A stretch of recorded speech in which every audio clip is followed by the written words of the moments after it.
Como ayer lo informamos, ayer presentamos prácticamente en tiempo real el mensaje que emitió el doctor Alejandro Gertz Manero, doctor, pues como usted sabe, es el fiscal general de la República, y colocó información muy relevante sobre el caso Ayotzinapa. Habló de 46 órdenes de aprehensión a funcionarios del estado de Guerrero.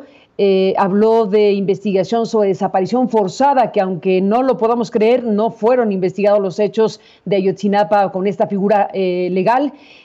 Habló, por supuesto, de la verdad histórica y dijo que se acababa la verdad histórica, haciendo una metáfora, una alusión a aquella frase que pronunció en su momento el entonces procurador Jesús Murillo Caram, procurador general de la República, donde dio una versión de los hechos que se fue desmontando en el camino a lo largo de este nuevo tiempo. Y bueno, pues está el tema Ayotzinapa con varios elementos importantes. Ha dicho el doctor Gertz que hay nuevas informaciones, que se tiene la secuencia de los hechos, y bueno, pues estamos frente a un caso que nos cruza de lado a lado en el país, un caso que por mil razones tiene que ser esclarecido, y por lo pronto lo que ha dicho el doctor Gertz Manero, pues es sin duda de primera importancia.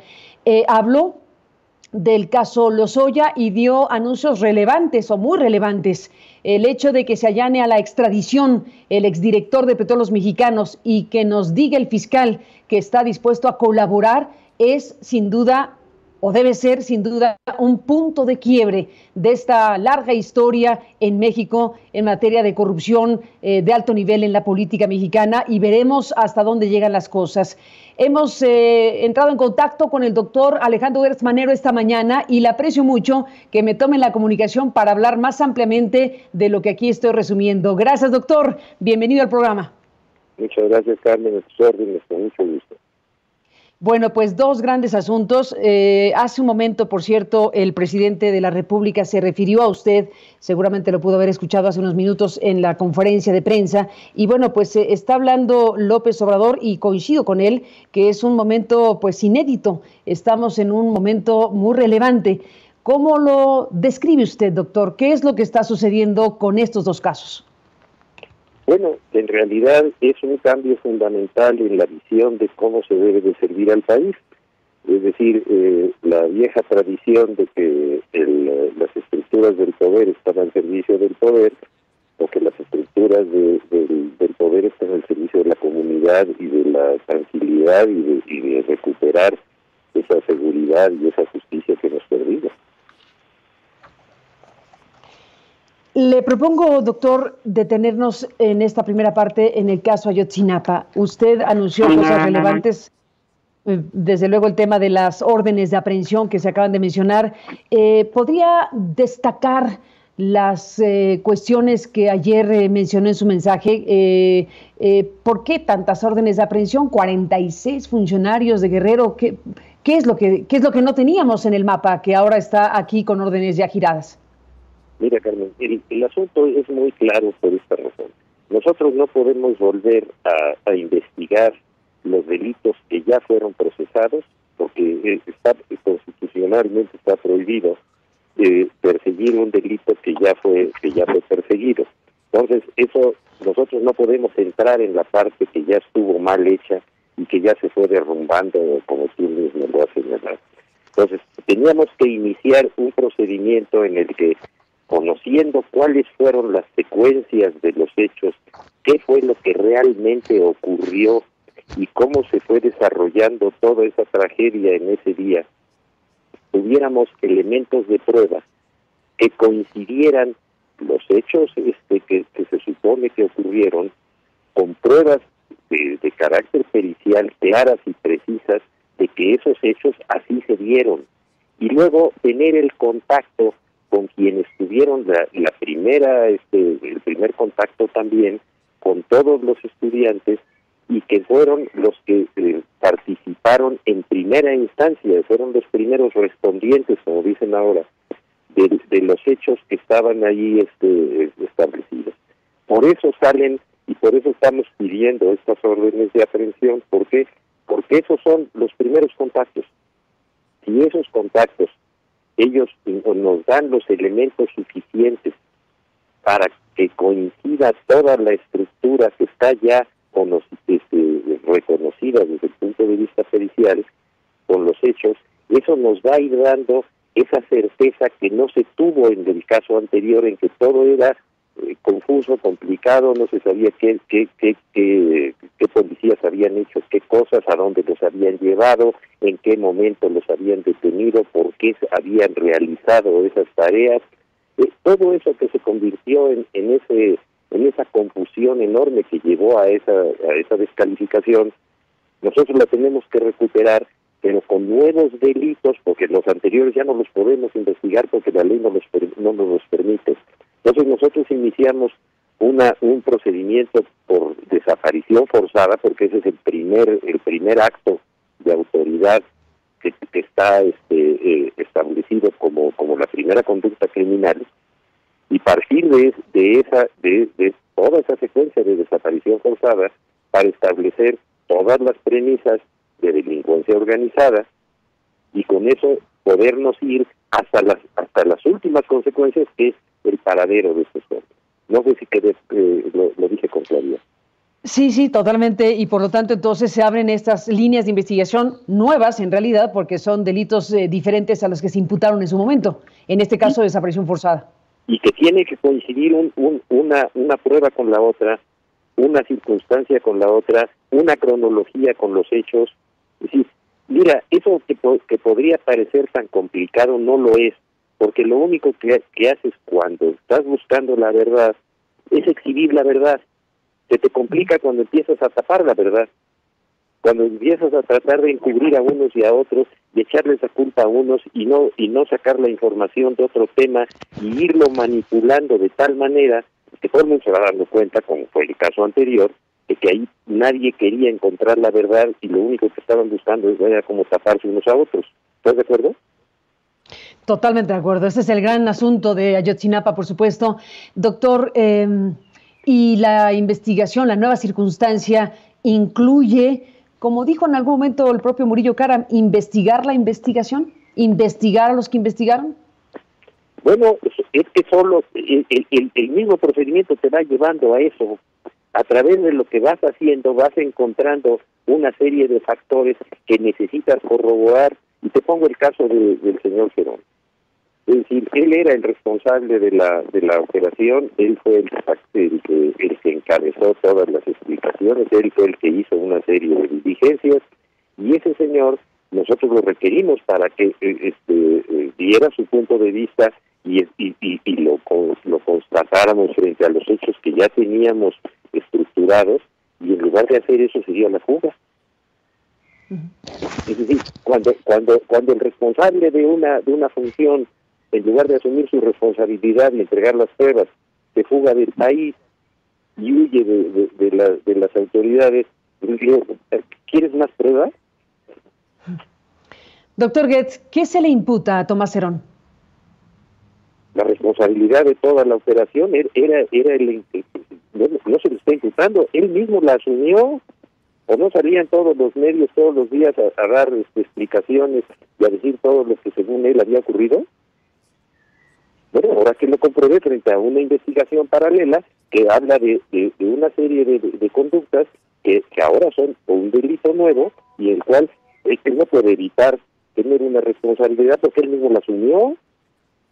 Bueno, doctor, si se trata de eso, entonces tendríamos a el ex procurador Jesús Murillo Karam también en ese supuesto, de quien expuso públicamente las investigaciones en curso en el sexenio pasado. Vamos a tener a todo el que se tenga que tener, Carmen, pero necesitamos comenzar con los primeros, como les dicen, los primeros respondientes, porque si no, otra vez se nos desarma el asunto. Si lo queremos armar desde arriba, se nos va a caer. Hay que armarlo desde abajo, desde las conductas individuales de cada uno de los momentos en que se dieron los encuentros con los jóvenes y los anduvieron jalando de un lado para otro y metiéndolos en una institución y en otra. Todo eso, que es la base de la investigación y la secuencia lógica de las responsabilidades, es por donde tenemos que comenzar. Porque si no... por cierto... Perdón. Sí. No, no, me refiero que, por cierto, lo escucho y recuerdo lo que le oí hace unos momentos al presidente López Obrador cuando habló del caso y se refirió a usted y dijo que estamos frente a un asunto, bueno, que es muy importante lo que está ocurriendo y coincido, que es un momento inédito, pero dijo también que se había enterado en la mañana que uno de los detenidos habría una orden judicial para liberarlo y que estaban corriendo 24 horas para que esto sucediera, pero pues que ponía, que, o sea, informaba de que esto estaba ocurriendo. ¿Tiene noticia de qué se refiere el presidente? Por supuesto, y en el momento en que tengamos la respuesta la vamos a dar de inmediato, pero de una forma muy clara y muy fundada. No. Aquí los problemas los encontramos en todos lados, ¿eh? Los encontramos en... O sea, a las 12, pues sí, a las 12 de la noche es que se declaró la libertad de uno de los detenidos. Un juez lo dejó a las 12 de la noche en libertad, que no ha salido, dice el presidente, porque hay un plazo de 24 horas y ahora la fiscalía va a tener que defender el asunto, fue lo que dijo hace un momento. Precisamente por eso yo tengo que dar una información muy clara y muy concreta de todos los razonamientos de la detención, de todos los razonamientos del juez para la libertad y de todas las acciones y los recursos que vamos a interponer, pero lo necesito hacer con toda la claridad para que esto no se convierta también en otro problema. ¿Las 46 órdenes de aprehensión están giradas pero no cumplidas? No, las 46 órdenes de aprehensión están presentadas. 4 ya no las admitieron 4. En otras, los jueces de distrito nos dicen algunos que sí las aceptan, otros que no se sienten competentes por razones de territorialidad. Esa es una tarea que nos pasa constantemente y las estamos desglosando y las estamos litigando y las vamos a sacar adelante, de eso no me cabe duda. Bueno, ya nos contará de esta parte, de estas partes efectivamente de la instrumentación finalmente de las propias órdenes de aprehensión de estos 46 funcionarios, ¿todos ellos del estado de Guerrero? Son en primera instancia sí, pero esa es una primera parte. Primero vienen los que primero estuvieron en contacto y luego vienen las autoridades federales, ¿eh? Eso sí lo quiero dejar muy claro. O sea que además de Tomás Cerón, ¿habrá otras líneas de investigación sobre funcionarios del Estado mexicano?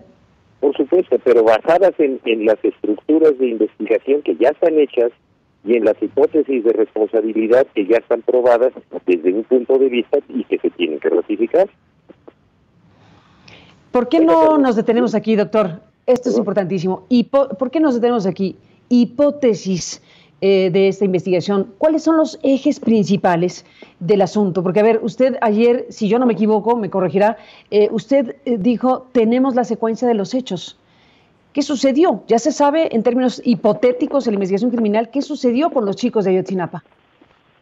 Vuelvo a lo mismo. Yo estoy partiendo del principio de cuando llegan estos jóvenes a esa zona, en qué vehículos vienen, qué otros vehículos venían en esa caravana, quiénes estaban en esos vehículos, cuáles eran las estructuras que llevaron a estos jóvenes, que eran estudiantes de primer ingreso de la escuela normal, y cómo empieza el contacto de ellos con las autoridades, quiénes son los que ordenan, quiénes son los que hacen los contactos y comienza la violencia. Si no lo armo desde ahí, se me va a caer al final el asunto. Por eso tiene que hacerse con esa secuencia y por eso se explicó con esa claridad. Yo entiendo que lo que nosotros todos queremos saber es el destino de esos jóvenes. Por supuesto, doctor. Pero para que no vaya a haber un fiasco, ese destino tiene que estar absolutamente basado en toda esa secuencia estructural de los hechos que son cronológicos y en donde van habiendo toda una serie de personas que van interviniendo y que las van llamando y que van oyendo y que van sabiendo y que se van comunicando y que van armando todo eso. Eso no se hizo así de la nada. Entonces todo eso que nosotros tenemos elementos de prueba los tenemos que ratificar con responsabilidades de orden personal. ¿Por qué? Porque la ley penal establece que las responsabilidades penales son de orden personal. Y eso es lo que necesitamos tener. Dígame una cosa. Sí. Dígame una cosa, doctor.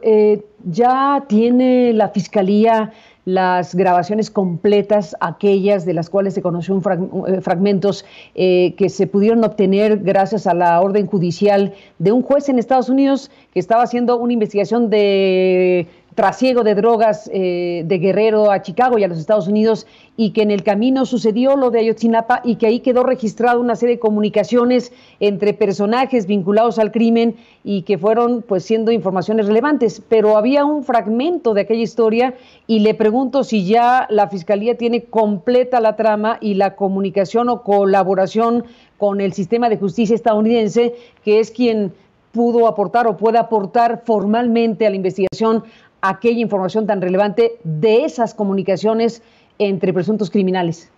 Esas comunicaciones específicas, nosotros las tuvimos que llevar ante los jueces, validarlas desde el punto de vista procesal, y están presentadas en las estructuras de las órdenes de aprehensión que se están solicitando. ¿Las tiene completas? Tengo las completas, las que tengo, por supuesto que están completas, pero no, eso no significa que sean todas, ¿eh? Es que a eso me refiero, porque me refiero que... Perdón, las que nosotros... Sí, me refiero a las que se dieron a conocer aquí. ¿Perdón? Perdón, le pregunto si están completas, porque lo que tuvimos en términos de información fueron algunos fragmentos de esas conversaciones, y lo que yo pregunto es si hay una colaboración con el sistema de justicia estadounidense para que entregue todo lo que tenga y usted tenga toda la película de esta parte. Todos los elementos de prueba que vienen de esas grabaciones, nosotros tuvimos que llevarlas ante los jueces para darles toda la validez procesal necesaria. Se hicieron todas las gestiones al respecto para que después no nos las vayan a tirar.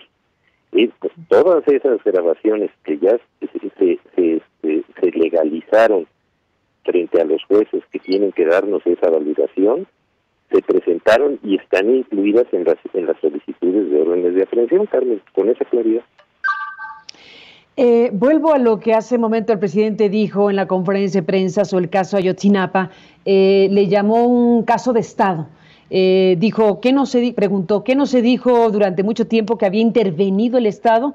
Bueno, ahora se ha decidido aclarar este asunto y pues se han puesto de acuerdo las instituciones del Estado para que se haga valer un Estado de Derecho en el país y que nunca más se cometan atrocidades de este tipo en el país.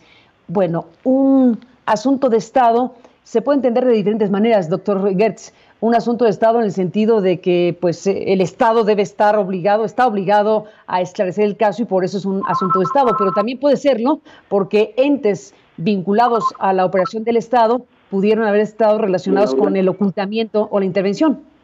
Absolutamente, las dos hipótesis que tú estás señalando son absolutamente válidas y vigentes y tienen que estar ahí. Bueno, ¿Tiene algo, doctor Gertz, relacionado con la intervención de autoridades, además de Tomás Herón, de carácter político en México, que hubieran estado interesadas en ocultar lo ocurrido en Ayotzinapa? Toda esta secuencia que estamos haciendo nos va a llevar a establecer con precisión cuáles han sido las responsabilidades de cada uno de los niveles. Si eso no se logra, esto no se resuelve. Pero no me puedo adelantar hasta que no vaya yo cumpliendo con cada uno de los requisitos. Déjeme, se lo pregunto así, doctor, ¿qué tan cerca, qué tan lejos estamos de eso? Yo siento que estamos bastante cerca. Es decir, lo que nosotros hemos podido hacer en unos meses fue lo que no se hizo en 5 años. Entonces, es decir, tampoco, déjame decirte una cosa, Carmen, ese asunto tampoco es tan complicado y tan secreto y tan oculto que no pueda ser analizado y desglosado con claridad. Son hechos públicos que se hicieron frente a una comunidad en una situación en la que la visibilidad y la información que se dio al respecto fue muy amplia. Tampoco estamos hablando de algo que sea imposible de poder establecer. Lo que sí estuvo es muy manejado para que no se pudieran realmente conocer cuáles eran las ligas y los intereses y las presiones y los hechos que se fueron dando. Si rompes esa primera instancia de colusión y de encubrimiento, los hechos son hechos que pueden ser conocidos, no te digo que con facilidad, pero tampoco es un secreto absoluto. Totalmente de acuerdo. Hay demasiadas personas que deben saber muchas cosas que no han dicho. Claro. Y ese es el gran pacto de silencio, ¿no? Por supuesto. Ahora ¿Y lo logrará romper, doctor? ¿Perdón? ¿Lo va a romper ese pacto de silencio, si le llamamos así metafóricamente? Bueno, el pacto de silencio, con nosotros no existe pacto alguno. Uno no puede obtener la confesión de alguien que no la quiere dar, pero sí pueden obtener los elementos del juicio y las pruebas suficientes para demostrar una conducta, aunque la persona que la cometió no la quiera reconocer. Eso es absoluto. Si no podrían avanzar las investigaciones de ningún tipo. No, eso darlo por descontado. Sin duda. Bueno, pues habremos de seguir hablando del caso Ayotzinapa, si me lo permite, pero debo también, por obvias razones, preguntarle si podemos ocupar los siguientes minutos en el tema Lozoya, porque al final de cuentas usted lanzó ayer 2 temas de alto calibre y el otro tema tiene que ver con 2 noticias, bueno, varias noticias, pero 2 fundamentales. Está el señor Lozoya dispuesto a la extradición, por un lado, y por otro lado, dispuesta a colaborar. Hemos analizado el tema y pues si esto camina como ha caminado, y usted y yo lo hemos comentado en otras ocasiones, en otros países donde ha habido maxiprocesos, donde ha habido juicios que involucran a la cúpula política de las naciones, bueno, hemos visto historias tremendas, y si nos referimos a Odebrecht, 12 o 13 países han visto sacudidas sus estructuras políticas y ha habido gente en la cárcel del más alto nivel, expresidentes, presidentes, empresarios, jueces, en fin, lo que es el caso Lavallato, que involucra a una de las constructoras que es Odebrecht. Bueno, México pues parecía que estaba en la luna con ese tema. Como bien sabemos, no es sino hasta ahora que se empieza a dar un giro en relación a las investigaciones que llevan un gran trecho en varios países, en el principal caso multinacional de las últimas décadas, doctor, y llega a México con una pieza clave, que es Emilio Lozoya, que dice: extradítenme y colaboro. ¿Cómo fue eso, doctor? Bueno, a partir del momento en que nosotros llevamos una investigación muy compleja en toda Europa con el apoyo de Interpol y trabajando con cada una de las policías de cada uno de los gobiernos, prácticamente recorrimos toda Europa hasta que este señor llegó a España, y ahí la policía española hizo un trabajo verdaderamente excelente de apoyo para nosotros y lo logró aprender. Ahí se inició ya el procedimiento de extradición, en el que nosotros tuvimos que ir ante las autoridades de España, que son muy delicadas para estos asuntos, a demostrar que nosotros estábamos llevando a cabo un procedimiento de carácter absolutamente de justicia penal, que no tenía ningún otro interés más que este. Todas las pruebas que presentamos, todos los documentos que acreditamos, todas las actividades que realizamos, nos dieron la razón en las Cortes españolas y dijeron: sí, el procedimiento iniciado por la Fiscalía cuenta con todos los elementos de justicia, de equidad y de viabilidad, y que inclusive debe de tener los mismos sanciones tanto en el país que solicita como en el país solicitado, que es España. Así lo presentamos y así lo ganamos. El señor acudió a todos los medios de impugnación y a todos los recursos y los fue perdiendo todos. Ya no le quedaba mayor posibilidad. Ante esa situación, este señor tomó esa decisión, y así se lo comunicó a las Cortes españolas, y así me lo comunicó a mí en una carta.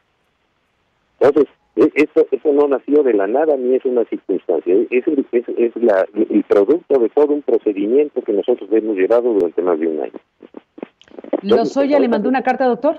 A mí me mandó una carta, sí, por supuesto. ¿Y qué le decía? ¿Perdón? ¿Qué le decía en la carta? Que se iba a poner a disposición de las autoridades mexicanas, que él tenía elementos de prueba suficientes para demostrar quiénes eran los verdaderos responsables. En fin, me dijo toda una serie de cosas, lo mismo que le dijo a los españoles. Dicho en otras palabras, pero me dijo lo mismo. Para mí simplemente era una carta de carácter informativo con el que tenía que él establecer cuál era su conducta y cómo la iba a demostrar, era con las autoridades españolas, y la demostró, y retiró todas sus gestiones y se avino y se sujetó a la legislación mexicana y dijo que venía a colaborar, a entregar toda la información que tenía y aclarar todo el asunto. Bueno, pues qué bueno. Bueno, es que doctor, a ver, aquí está la gran cuestión, Alejandro, que tiene que ver precisamente con los casos que hemos visto, en donde se da una situación en donde los participantes de hechos de alta corrupción política en diferentes países, al tener criterios de oportunidad, le llaman en México, o posibilidades que la ley permite para que colaboren y se pueda dar un tratamiento benévolo o más benévolo a quien haya sido responsable de hechos de estos ilícitos, bueno, pues si colaboran, desde luego para que otros involucrados puedan ser también investigados, se puede dar una cadena insospechada, doctor, que esa es la gran pregunta. ¿Estamos frente a eso? Por supuesto. Pero ahí hay dos cosas, Carmen, que son muy importantes. No es nada más lo que digan, sino las pruebas que tengan. Exacto. A ver, baste ver lo que ha ocurrido con el caso Lavallato. Es impresionante lo que ha sucedido en varios países y efectivamente no se puede mentir y al que mienta le va muy mal. Y lo que dicen lo tienen que mostrar con papeles, con documentos. Baste ver todo lo que han dado los ejecutivos de Odebrecht en Brasil, en Estados Unidos, en otros países, han colaborado con todos los elementos de información y han hundido pues a muchas personas involucradas con esta red de corrupción enorme multinacional. Y bueno, la gran pregunta es de qué tamaño fue en México, hasta dónde va a llegar la Fiscalía a partir precisamente de esta nueva circunstancia y qué tan clave es la pieza Emilio Lozoya Austin, doctor. Bueno, es fundamental por una razón. Los que participan en un delito, los que tienen una actividad que está vinculada con un hecho delictivo, son llamados siempre ante la justicia, en este caso ante la Procuración de Justicia, para que establezcan con toda precisión su responsabilidad, entreguen las pruebas y señalen quiénes pueden ser responsables. Eso es lo que se necesita y eso es lo que exactamente es lo que vamos a hacer. Mira, Carmen, si en esto, como en lo de Ayotzinapa, como en cualquier otro asunto, esto no se lleva con absoluta transparencia, y si yo no tengo la absoluta certeza de que lo que se está diciendo y lo que se está haciendo obedece a pruebas que sean irrefutables, esto no va a tener un buen resultado. Por eso no quiero adelantar vísperas, no quiero decir qué es lo que va a salir de ahí. Yo lo que necesito hacer es lo que he venido haciendo, ir probando desde el punto de vista procesal las imputaciones que vamos haciendo para ir ganando esos territorios en una secuencia en la que esa desconfianza y esa falta de credibilidad se vaya revirtiendo. Bueno, de acuerdo, porque le toca hacer eso, dado que es el fiscal, pero déjeme llevar la conversación al tema de lo que ya se sabe a nivel internacional, porque aquí tenemos un modelo de operación que tampoco es muy difícil de entender. Estoy de acuerdo con usted que si se quiere conocer la verdad, claramente se puede entender el modelo que se aplicó en varias naciones del mundo.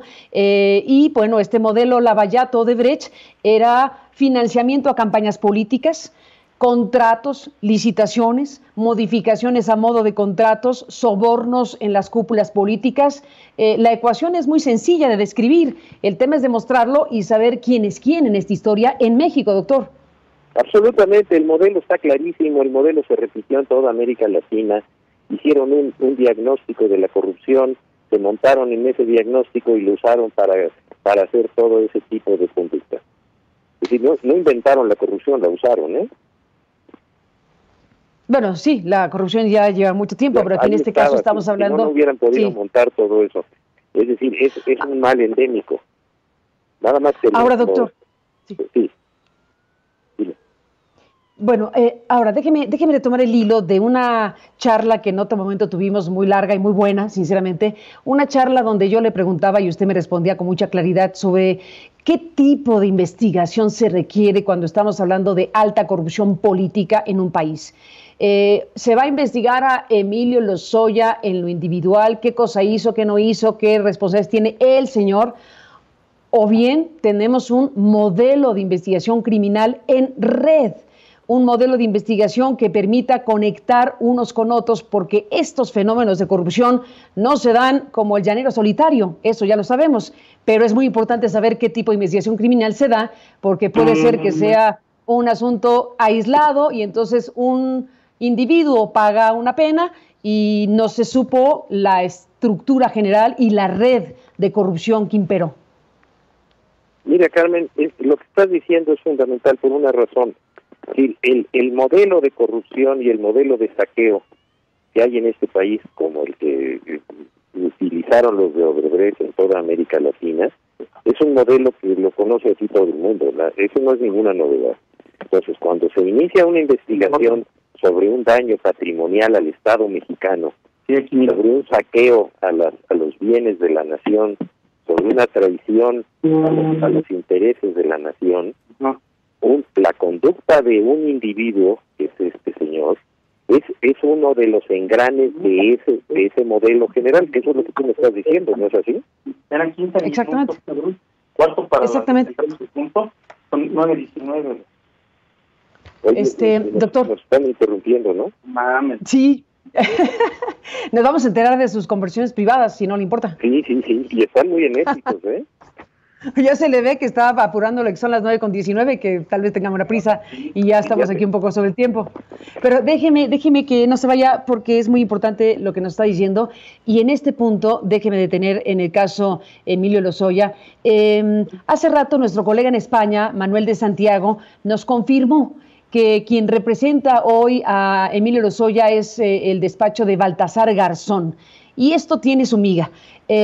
Hasta hace un mes, dijo el abogado Javier Cuello Trejo, había representado el abogado mexicano a Emilio Lozoya, y ahora sabemos, porque nos lo ha confirmado el despacho de Baltasar Garzón, que quien lo representa es el despacho que él fundó. Le pregunto esto, doctor, por ni hablar, es importante, el perfil de esta representación legal es importante, porque a la hora de que nuestro colega periodista le pidió al despacho de Garzón información, que si podía conceder una entrevista o dotar información, lo que le respondió fue que cualquier circunstancia, bueno, que había pedido Lozoya que no salieran a medios, pero que cualquier circunstancia relacionada con su caso, por favor, remitirse a la Fiscalía General de la República de México. Esto, tal vez estamos sobreinterpretando, nos da idea de un tipo de colaboración muy particular que puede darse para algo que, bueno, a lo mejor exagero, pero a lo mejor no. Puede ser el inicio de un maxi proceso donde las instancias internacionales, incluyendo la defensa de los imputados, jueguen un papel fundamental. Doctor Gertz. Yo no lo veo así. Yo creo que lo que dijo la persona que lo haya dicho, que no conozco esa declaración, lo único que está haciendo es ratificando lo que dijo su cliente, ni modo que vayan en contra de los intereses y de la voluntad de su cliente. ¿No dota usted de mayor implicación este tipo de representación legal de alguien como Garzón en el caso de Lozoya? Fíjate que estoy perdiendo la voz por la interrupción esta que hace. Casi no. Exactamente. Lo que le pregunto, a ver si me escucha ahora, lo que le pregunto es si usted le concede o no alguna implicación adicional al tipo de representación legal que tiene Lozoya en la figura de Baltasar Garzón, por ser una figura, pues una celebridad internacional involucrada con casos muy notables a lo largo de la historia. ¿No le da una implicación adicional a esa representación legal? Para nada. ¿Como si fuera cualquier abogado? ¿Perdón? Como si fuera cualquier abogado. No, exactamente igual. Un asunto, doctor, antes de que se vaya, si no le importa. No puedo no preguntarle, porque es un contexto muy fuerte, de lo que ocurrió con el atentado con Omar García Harfuch. Aquí hay varias cosas, rapidísimo. ¿Por qué la Fiscalía General de la República, en este caso tan grave, que ahora incluye una segunda amenaza en un video difundido ayer, no atrajo la investigación de inmediato? La piensan atraer, quedará en el circuito de la Ciudad de México. ¿Qué me dice de esto, doctor Gertz? Mira, Carmen, esto quiero ser muy claro. Es obligación, por razón de competencia, que la autoridad local haga las investigaciones por los homicidios y por las lesiones que haya, porque son delitos del fuero común que no puede investigar la Fiscalía Federal. Por lo que hace a los delitos federales, ellos tienen la obligación, no es por gusto, sino por obligación, de hacer un desglose en todo lo que son los delitos federales y mandarnos. Yo hablé, me llamó la fiscal de la Ciudad de México momentos después de que ocurrió el hecho, me pidió la ayuda, les ofrecí toda nuestra ayuda está a su disposición y les dije con toda claridad, ustedes tienen la obligación cuando terminen de hacer sus investigaciones e integrar los delitos del fuero común, de sacar un desglose de esa investigación y mandarlo a la federal, porque esa es una obligación nuestra, la investigación en materia de armamento específico y en materia de delincuencia organizada. Así se los dije, lo pueden ratificar en cualquier momento, y yo he estado esperando a que ellos terminen la parte que les corresponde de los delitos de fuero común para que nos manden esa documentación ya totalmente integrada. Así de que no ha habido ni falta de comunicación, ni falta de apoyo, ni ningún tipo de acción que no sea estrictamente la que la ley nos marca y que yo voy a hacer que se haga obligatoriamente. Doctor Gertz, pero en otras ocasiones se atrae de inmediato una cosa de este calibre, ¿no? Mira, Carmen, hacer una atracción no es un asunto que se maneje con una facilidad como lo estás planteando. Una atracción tiene que tener una competencia federal debidamente establecida, porque si no, es nada más un acto de simulación para que después el asunto no se sepa en dónde quedó. Las atracciones tienen que estar vinculadas fundamentalmente con las competencias federales y con las obligaciones que tiene cada una de las entidades. Porque si no, en el momento en que vas a juicio, el juez se las tira. Y eso lo hemos visto en muchas ocasiones y nosotros no aceptamos eso. Nosotros, oiga, doctor, perdón, dime. Perdón, lo interrumpí. ¿Nosotros no aceptamos eso? No te oigo bien. No, bueno, le pregunto, usted dice, del orden común, los asesinatos y las muertes, ¿no es todo un paquete de carácter federal? ¿Todo lo que ocurrió ahí está vinculado con crimen organizado y armas de alta potencia y todo lo que uno podría imaginar que no es del orden común? Eso lo tenemos que dirimir a partir del momento en que ellos hayan cumplido con sus tareas, porque si no, todo sería del orden federal. La ley es muy clara. Los delitos del fuero común son obligatoriamente investigados por las autoridades del fuero común. Cuando hay un homicidio de una persona que es un funcionario del gobierno de la ciudad, es obligación del gobierno de la ciudad hacer la investigación dentro del ámbito de su competencia. Nosotros no podemos intervenir en esa parte porque haríamos la tarea que a ellos les obliga, y porque si no hacemos las cosas bien, este sistema que es tan delicado nos va a tirar el asunto como lo ha tirado en muchas ocasiones cuando hacen las cosas de una manera frívola o improcedente. No, en eso, Carmen, queda muy claro. Ellos tienen la obligación de mandarme el desglose de las investigaciones que hayan hecho del fuero común. Si de ahí se deriva una responsabilidad de carácter penal, en ese momento entramos. Pero no vamos a hacer las tareas de ellos, ni ellos van a hacer las tareas nuestras.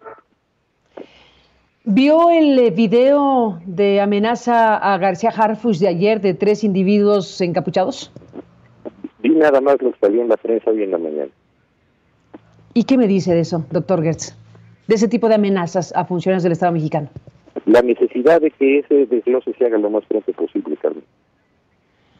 Bueno, no digo que les dé la razón porque no lo sabemos, pero al final de cuentas se acusa a García Harfuch de cosas muy graves en ese video. No conozco el texto completo, no me atrevería a hacer un juicio sobre eso porque no lo he visto completo. Pero lo que te vuelvo a repetir es que eso es muy claro. Ellos tienen que hacer la tarea que les corresponde a la brevedad posible, establecer las responsabilidades del orden común y enviarnos todo el desglose. Y será la autoridad federal la que determine los temas de carácter federal y los delitos de carácter federal, pero eso no significa que tengamos que hacer la tarea de cada uno de los casos que se presenten en todo el país cuando son específicamente de la competencia de las autoridades de cada estado. Aunque se trate de un atentado con armas de altísima potencia como una Barrett y como todo lo que vimos. Vuelvo a lo mismo, ellos tienen la obligación de iniciar ese procedimiento por el delito de homicidio que es del fuero común. Si de ahí se deriva algún elemento que nos permita establecer presunciones de que es del fuero federal, en ese momento no es ni del gusto de la federación ni del gusto del fuero común, es una obligación entregarlo. Pero hay un procedimiento, Carmen, y ese procedimiento se tiene que cumplir, porque si no se cumple, al llegar a los jueces se pierde. Doctor Gertz, lo que vemos es una cosa sumamente delicada, no es cualquier asunto, desde luego, ver que se ataque al secretario de Seguridad Ciudadana de la capital de la República Mexicana. ¿Hay en este momento, le pregunto, algún tipo de conversación, de coordinación, de comentarios, de relación inmediata entre los entes del Estado mexicano para establecer una estrategia antimafia específicamente en este momento a raíz de este atentado y de estas amenazas que vemos? Pues es lo mismo, Carmen.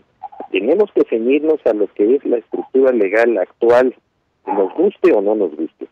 Todo lo que es la prevención del delito les corresponde a las autoridades de prevenir el delito, no a las autoridades que reciben denuncias y litigan asuntos en favor nosotros de la Federación y ellos del Foro Común. Son dos cosas totalmente diferentes. Nosotros asumimos íntegramente nuestra responsabilidad y exigimos que se cumplan los preceptos legales que son los que se aplican en este momento. Pero esto no es un asunto de orden político, es un asunto de justicia, es un asunto de competencia legal, es un asunto de cumplir con la ley. Y lo hemos llevado por nota, y lo sabe la fiscal, lo ha dicho públicamente, y yo lo vuelvo a repetir. Ese asunto, en todo lo que sea materia federal, tiene que venir a la Federación.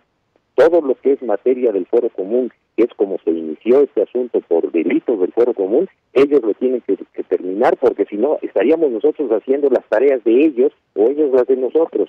Y eso no es posible.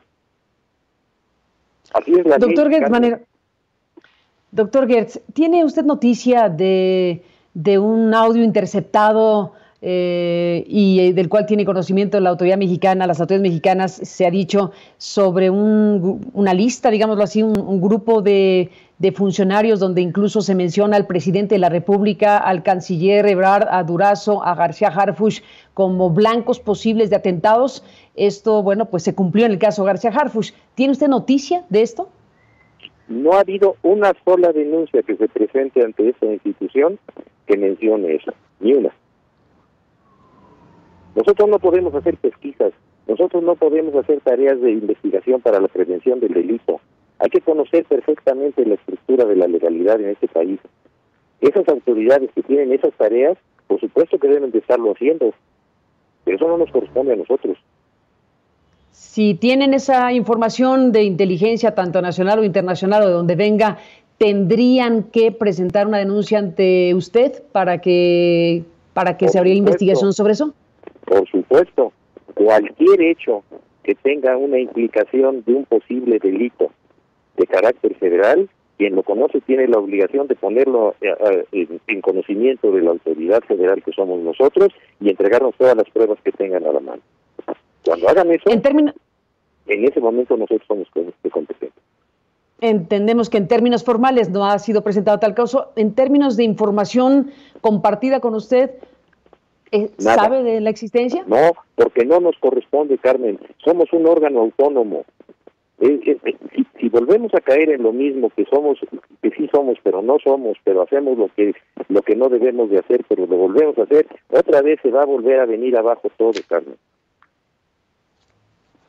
No se trata de eso, se trata de que sepamos qué pasa y sepamos qué alcance tiene toda esta circunstancia de amenaza contra funcionarios del Estado mexicano, doctor.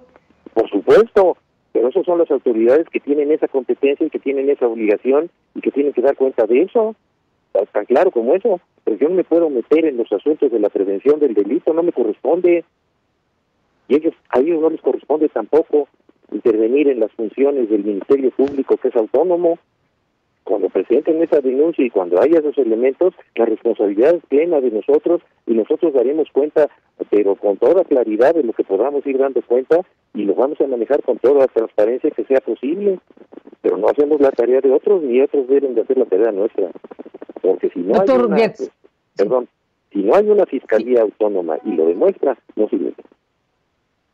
Bueno, pero a ver, desde luego la autonomía, pues concedida constitucionalmente a ustedes es importantísima. Eso no significa que no se hable con los demás, ¿cierto? Hombre, por supuesto, claro que sí. Pues sí, no se trata de eso, ¿no? ¿O cómo? No estamos peleados, pero estamos hablando de un marco jurídico, estamos hablando de relaciones personales. No, de un marco jurídico, pero también estamos hablando, doctor, de un momento excepcional. Estamos hablando de un momento excepcional donde hay un ataque a un jefe de la policía en la capital del país y presuntas amenazas en contra de funcionarios y acciones del Estado mexicano que involucran asuntos de alto impacto en contra, por lo pronto, de un cártel Jalisco Nueva Generación al que se le han congelado un montón de cuentas a petición de los Estados Unidos. Ayer nos decía el doctor Buscaglia sobre 100 denuncias presentadas ante la Fiscalía por parte de la Unidad de Inteligencia Financiera en relación a hechos que, bueno, pues en algún punto tocan fibras muy sensibles del crimen organizado en México. Ese es el momento que se vive, doctor. Y sobre eso, ¿qué es lo que me pregunto? Que lo que yo pregunto es si en este momento no hay o debería haber una circunstancia extraordinaria entre los entes del Estado mexicano para establecer una estrategia antimafia específicamente a partir de eventos como el atentado y los eventuales riesgos de funcionarios del Estado en un contexto como este. Ha pasado, doctor, en otros países. Sí, por supuesto, pero eso es innegable y por eso te lo explico. Esa es función de las autoridades del gobierno que tienen las funciones de investigación para la prevención del delito. Esa es su función. La nuestra es recibir las denuncias debidamente fundadas, procesarlas, litigarlas y ganarlas y defender los intereses, la gobernabilidad y el patrimonio de la nación. Esa es nuestra función. Yo entiendo lo que estás diciendo, pero es decir, hay que también entender que esa tarea le corresponde a determinadas instituciones que lo tienen que hacer, por supuesto. Eso es indudable. A ver, ¿qué le quiero decir? Que uno cuando vio el atentado, a ver, ¿qué hubiera uno supuesto que iba a pasar? El atentado, que es el evento más fuerte que tenemos en este momento, pues uno supondría que en ese instante los entes del Estado, incluyendo al fiscal general de la República con su autonomía, pues entran en contacto con todas las demás instancias del Estado mexicano relacionadas con todo tipo de actividades en esta materia, pues para establecer una estrategia común, inmediata, de urgencia. A ver, Carmen, otra vez lo mismo. Mira, las estrategias de prevención del delito le corresponden a las entidades federales y locales que tienen esa competencia. Las tareas de la Fiscalía General de la República están establecidas en la Constitución y en la ley con mucha claridad. Y lo que comentaba yo en el caso de la Ciudad de México, la fiscal de la ciudad nos dice, ustedes pueden apoyarnos con elementos de apoyo técnico. Por supuesto, y te lo puede repetir, y lo hizo público y lo dijo en los medios, en eso no hay duda, pero ellos tienen que hacer su tarea, la tienen que hacer, no la pueden eludir, pero no la pueden eludir no porque quieran o no quieran, sino porque es su obligación. Y nosotros tenemos que hacer la nuestra, y por eso te lo dije desde el principio, ellos tienen la obligación de entregarnos todo el desglose de todo ese procedimiento para que nosotros hagamos el análisis de los delitos federales y los podamos perseguir. Las tareas de unificación para establecer políticas de prevención al delito le corresponden a los gobiernos estatales y federales. Ellos lo tienen que hacer, Carmen. Bueno, ahí está su respuesta, doctor. Déjeme cerrar esta charla, que le aprecio mucho, y seguiremos hablando, si me lo permite, con un tema que tiene que ver con el estado de Guanajuato. Así como le pregunté por qué la Fiscalía no ha traído el caso del atentado a García Harfuch, Le pregunto si la misma respuesta aplica para el caso Guanajuato, que también ahí hay una discusión importante, un desastroso caso donde los detenidos fueron liberados o parte importante de los detenidos. ¿Qué me dice doctor Gertz del caso, del cártel Santa Rosa Lima?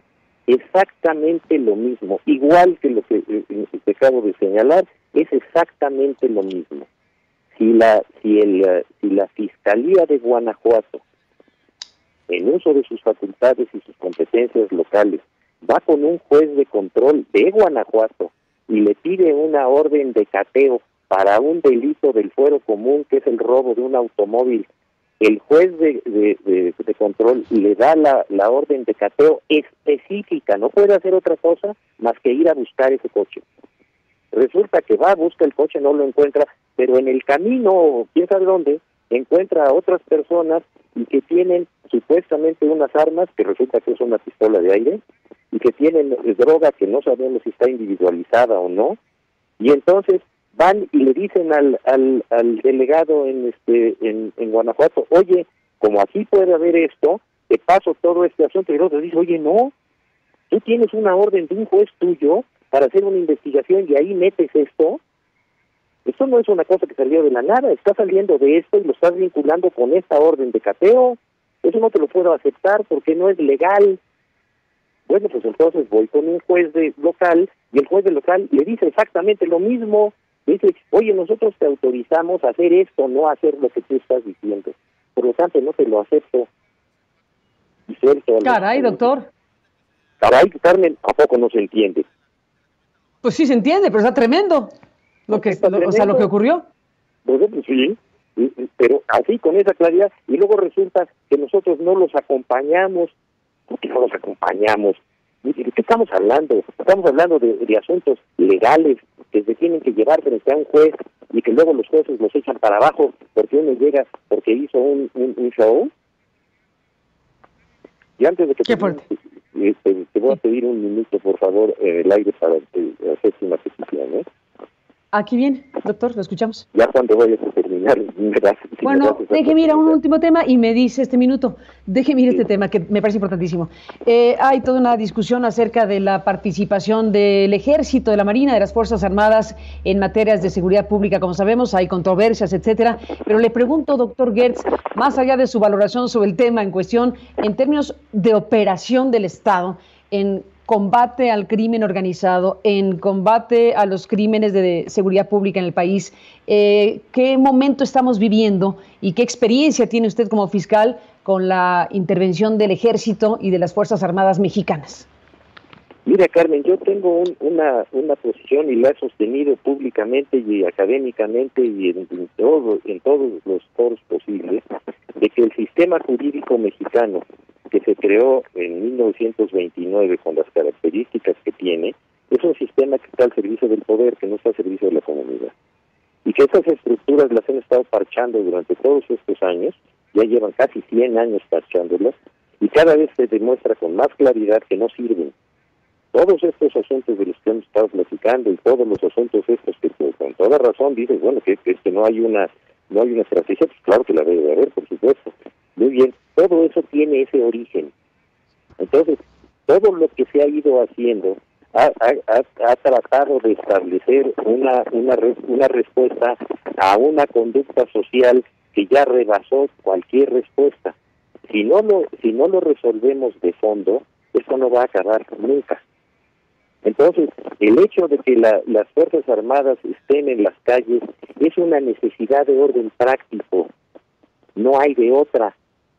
Pero esa necesidad de orden práctico es una necesidad que en este momento está teniendo la respuesta que inclusive ni con eso se puede lograr, que te está diciendo que tienes que cambiar la estructura, que tienes que cambiar las esencias de cómo se maneja la justicia y por qué hay esa impunidad y esa violencia en este país, y entrar al fondo del asunto.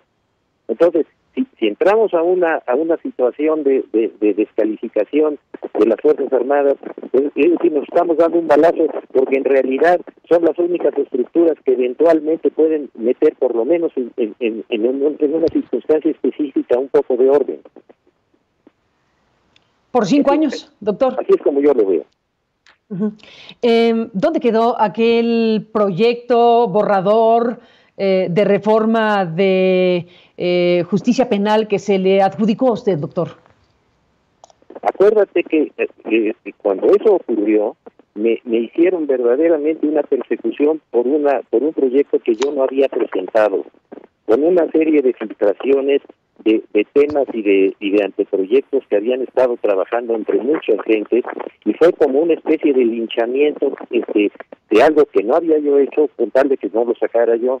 De ese tamaño son los intereses, ¿eh? A ver si ahora podemos, cuando lo logre yo presentar, tratarlo sin esas persecuciones y sin esas descalificaciones tan injustas. ¿Y está próximo? ¿Perdón? ¿Está próximo a presentarlo? ¿Está próximo a presentarlo? Bueno, yo estoy listo, lo que pasa es que no hay periodo legislativo, hay que esperar a que se abra. Bueno, es un gran tema del cual seguiremos hablando, si me lo permite, doctor Gertz. Pues dejemos el programa en esta parte con el minuto que nos pide, bueno, los minutos que quiera. ¿Qué es lo que nos quiere decir, doctor? ¿Puedo hacerlo? ¿Seguro? Muchas gracias. Mira, Carmen, ha habido ya en tu programa en muchas ocasiones una serie de descalificaciones de una persona que ha hecho unas acusaciones muy injustas en mi contra. Yo creo que no es justo hacer ese tipo de afirmaciones tan injustas sin tener ni siquiera la oportunidad de tratar esto con equidad y con decencia. Yo nada más te lo doy a conocer, no es déjeme, sí, déjeme que ayude a la conversación en este punto. Estoy segura que se está refiriendo al doctor Edgardo Buscaglia, que ayer mismo estuvo en el programa, y pues sí, hizo señalamientos críticos a usted. Déjeme retomar básicamente lo que en ese momento podría yo revivir. Una de las cosas que dijo fue que el artículo que usted escribió en La Jornada esta semana, la colaboración que tiene en el diario La Jornada, llamado En Defensa Propia, hacía usted un diagnóstico magnífico del tipo de corrupción y de circunstancias que están ahí escritas, pero que usted estaba como turista japonés, esa fue la expresión que utilizó ayer Buscaglia, para decir no es correcto, no está bien que el fiscal tenga un diagnóstico tan impecable de la realidad en México y lo que sigue es que actúe en consecuencia. Entre otras cosas, eso fue lo que dijo ayer Buscaglia. No es nada más lo de ayer, Carmen. Es una conducta permanente en la que él apoya a una persona y denota de otra, en una forma que me parece injusta. Yo creo que los medios deben de tener toda la libertad y los criterios son muy respetables, pero esa persecución permanente me parece desproporcionada, Carmen. Te lo digo con Le doy el dato al público para que podamos ampliar este punto. El doctor Buscaglia ha señalado cosas como esta, que el doctor Santiago Nieto ha presentado, del cual habla bien, efectivamente tiene una posición muy positiva el doctor Santiago Nieto, titular de la Unidad de Inteligencia Financiera de Hacienda, y bueno, pues elogia los esfuerzos que hace Nieto al respecto, en contraste o en contrapunto de lo que no haría la Fiscalía General de la República. Y habla, por ejemplo, de que Nieto ha presentado cerca de 100 denuncias en la Fiscalía que no proceden o que no han sido investigadas apropiadamente. Ese es uno de los puntos críticos que reiteradamente escuchamos en el doctor Buscaglia. ¿A eso se refiere, doctor? A eso sí, y eso me parece absolutamente injusto. Por una razón, porque si vemos los números de esas denuncias y de lo que ha ocurrido con los congelamientos de las cuentas y de los amparos que ha perdido y de cómo presenta unas denuncias que no están suficientemente establecidas todas las premisas que tiene obligación de entregar, ahí hay una descalificación absolutamente injusta. Y si quieres lo tratamos cuando tú quieras para demostrar que lo que está diciendo no se apega a la verdad. Hagámoslo, doctor, por supuesto. La unidad de investigación financiera, o de como se llame, tiene la obligación de presentar una denuncia con todas las, y así lo dice la ley, con todas las pruebas que la Secretaría de Hacienda tiene. Entonces presenta la denuncia sin las pruebas de Hacienda, tenemos que ir a su propia Secretaría a que nos dé las pruebas, y entonces la Secretaría no nos da las pruebas y entonces nos dicen que nosotros no avanzamos porque no tenemos las pruebas que nos debían de haber entregado. Eso no se vale, Carlos. Es decir, doctor Gertz, ¿el trabajo de la Unidad de Inteligencia Financiera es deficiente? Yo te estoy diciendo, yo no quiero hacer otra vez lo mismo de lo que me estoy quejando. Yo te estoy dando datos concretos de una conducta que para mí es absolutamente injusta. Que digan que nosotros no hacemos las cosas bien, cuando el que tiene la obligación de entregar las pruebas, que es la Secretaría de Hacienda, a través de esa unidad, no entrega las pruebas para que nosotros tengamos que írselas a pedir a la propia Secretaría de Hacienda, que no nos las da porque tiene una carga de trabajo, y entonces nosotros somos los que no cumplimos, Carmen. ¿A poco eso no se entiende? Doctor, sí, se entiende lo que dice. Bueno, de estas 100 denuncias, estamos hablando... No deja una oportunidad de una descalificación y otra, y otra, y otra, y otra. Cada oportunidad que tiene. Sin que haya ¿por qué no? La posibilidad de por lo menos de un diálogo razonable en el que se pueda hablar. No, es llegar a descalificar y insultar a una persona. ¿Por qué? Lo que propone es una cosa, lo que propone usted es una cosa muy importante y desde luego este espacio está abiertísimo para ello. Usted dice, abramos una revisión del tema. ¿Usted estaría dispuesto, por hablar de este asunto, a una conversación conjunta con el doctor Santiago Nieto en este espacio? Lo invito a que lo hagamos. Mira, Carmen, yo no me confronto con las autoridades del gobierno porque no es mi papel. El doctor Santiago Nieto no es la persona que hizo esas. Entonces hablemos con el doctor Buscaglia, le propongo. Hagamos un ejercicio. A ver, el doctor Buscaglia, entiendo que usted está en disgusto con el doctor Buscaglia, claramente, no hay duda. Usted reitera que ha habido una lógica a alguien que me está todo el día. Totalmente, tiene total derecho a hacerlo. Y yo le propongo, doctor, hagamos un ejercicio, pues si a usted le parece bien, de un debate, una discusión, una conversación, si le queremos poner así, con el doctor Edgardo Buscaglia, que es este especialista que, bueno, pues se ha dedicado en los últimos años a enviar información y a plantear estrategias de recomendación al Estado mexicano y a otros países. Si quiere, le propongo, hagamos un encuentro civilizado al final de cuentas, porque de eso se trata la democracia, donde escuchemos. Hagámoslo, doctor. Hagámoslo, doctor. Le propongo que lo organice y nos juntamos en este espacio. Le propongo al doctor Buscaglia, estoy segura que aceptará, y si usted me acepta, hagamos un encuentro tan pronto como usted me diga. No solo lo acepto, te lo pido, Carmen. Ya está, lo organizamos de inmediato, ¿le parece? Yo te lo agradezco mucho, Al contrario, doctor Gertz Manero, le aprecio muchísimo y esto queda pendiente, le avisaremos al público de inmediato, nos coordinamos para su agenda y para que lo podamos hacer a la brevedad. Nos ha dejado aquí muchos temas, doctor, nos ha dejado asuntos muy importantes como lo de Ayotzinapa y lo que nos ha informado, el caso Lozoya ni se diga, y esta parte que es muy importante sin duda y de la cual, bueno, pues surgirá un diálogo entre dos personas que tienen información relevante que compartir y, en todo caso, si le va a decir algo el doctor Buscaglia, que usted tenga la oportunidad de contestar y viceversa, ¿le parece? Eso es lo que me parece justo y adecuado. Ya estamos, doctor. Eso haremos y le mando un abrazo. Le aprecio mucho que esté aquí esta mañana. Gracias, Carmen. Igualmente al fiscal general de la República y quedamos emplazados para esto. Le comentaremos al doctor Buscaglia y estoy segura que aceptará esta invitación que ha sido concertada de esta manera. Y pues sí, efectivamente el doctor Buscaglia ha hecho señalamientos muy críticos a lo largo de pues un buen tiempo con el ojo que tiene de especialista en la materia de delincuencia organizada y estrategias anticrimen en contra de la gestión del fiscal Gertz Manero. Así que pues el fiscal nos ha aceptado esta conversación, bueno, ha surgido como usted la escuchó ahorita y pues será sin duda de muy alto nivel lo que podamos escuchar próximamente. Lo vamos a organizar y ya le contaré en qué momento se da este encuentro que se antoja muy importante.